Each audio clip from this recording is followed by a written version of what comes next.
Assalamualaikum warahmatullahi taala wabarakatuh. Hai semua. Saya Muhammad Saufi bin Hakim.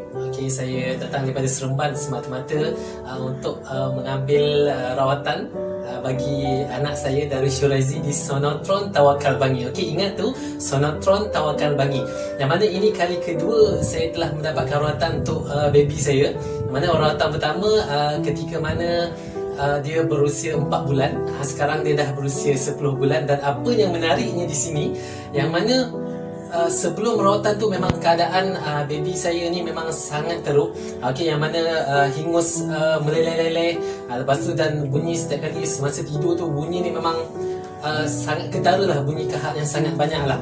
Jadi selepas rawatan yang pertama, saya ceritakan rawatan yang ketika mana bulan 4 bulan tu, yang mana selepas saja rawatan dia terus muntah on the spot.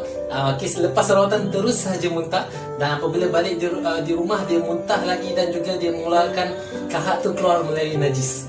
Sama juga pada ketika yang ni, ketika berusia 11 bulan ni pun sama juga perihalnya. Jadi kepada mereka yang berada di luar sana, yang anak-anak ataupun kanak-kanak ataupun baby yang mengalami masalah, jangan risau, dia tak ada kesan sampingan langsung. Jadi mana-mana baby ataupun kanak-kanak boleh mendapatkan rawatan ini dengan harga yang mampu milik, insya-Allah, dan dia akan memberi kepuasan lah kepada ibu bapa di luar sana, lagi-lagi untuk tidur malam, untuk ibu bapa dan juga untuk kanak-kanak tersebut. Sekian, terima kasih kepada saya.